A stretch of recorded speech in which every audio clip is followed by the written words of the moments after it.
Hello, hi. In today's video I will show you an amazing puzzle that actually inspired me to mark all of my child's puzzles in the background. So here I will show you today, I will assemble for you 4 different puzzles. Each is a different size and a different picture, and you can see the pictures and the sizes over here. That's very nice. But what I'm showing you today is that all of these puzzles on the back side have their pieces marked with numbers, and that way they are very easy to assemble. So if we just mix all these puzzles, we might want to assemble it with connection of the pieces like regularly, right? So here's the face of the lion, we're missing an ear, there's the ear, now we're missing the tail, there's his butt, here are the paws, there's the corner, okay, and this is the tail.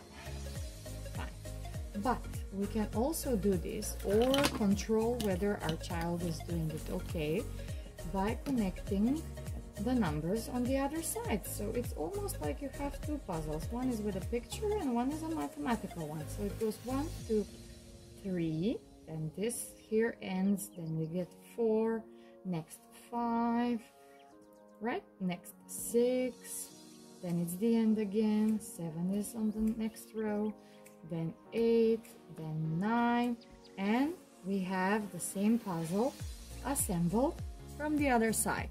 So this is a great way if you really want to use all of the to mark all of the other puzzles,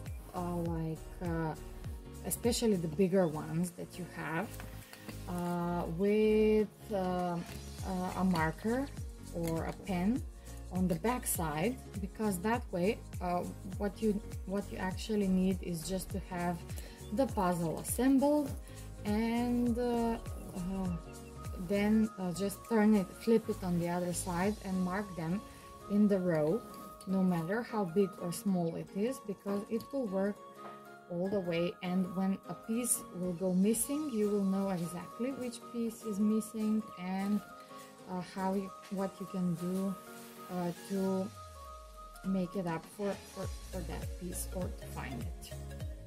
Okay, so 1, 2, 3, 4, 5, 6, 7, 8, 9, 10, 11, 12, and what we got here is assembled picture, assembled puzzle. Then we can do the same. So another one, this one is already assembled. I won't destroy it, but I want to show you that it can work with also a larger number of pieces. So even the ones that you have like 100, 200 pieces, it's the same. If you're not sure, if you want to help your child with a piece, then in example,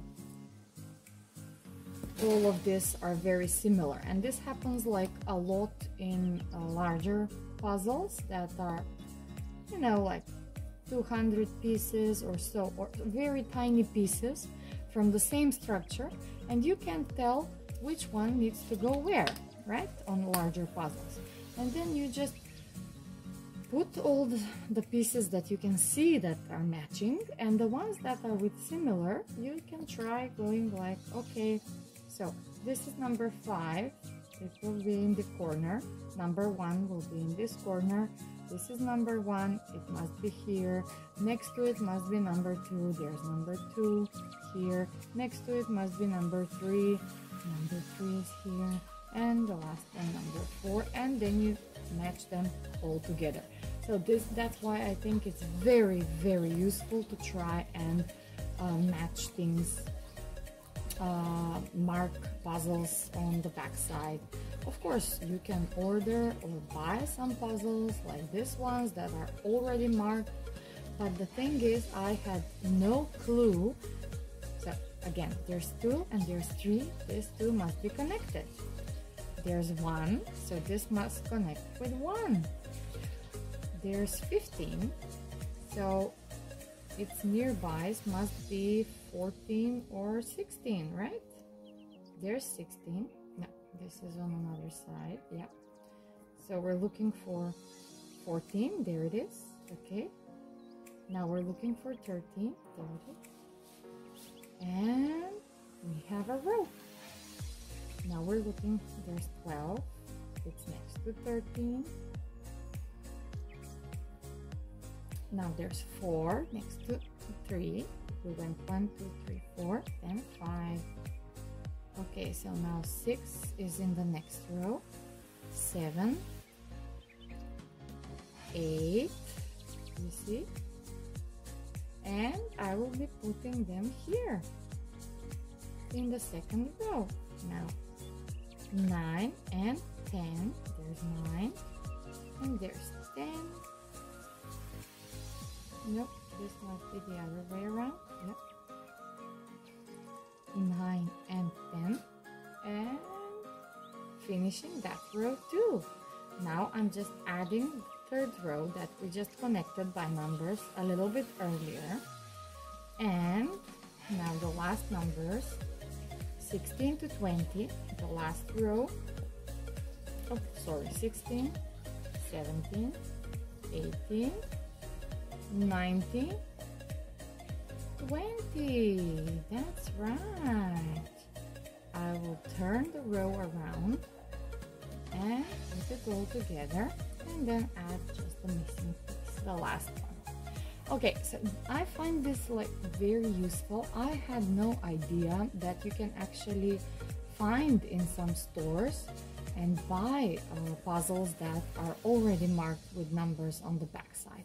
But anyway, if you can't really find this kind of puzzles in your store or wherever you order them online, my recommendation is that you go and mark all the other puzzles without numbers on the back side that you have, so that your children can both have fun with the pictures, with the logic, and yet with the math part that this kind of puzzles involve. So it's actually just adding a function to a logical and attention game that the puzzles already are.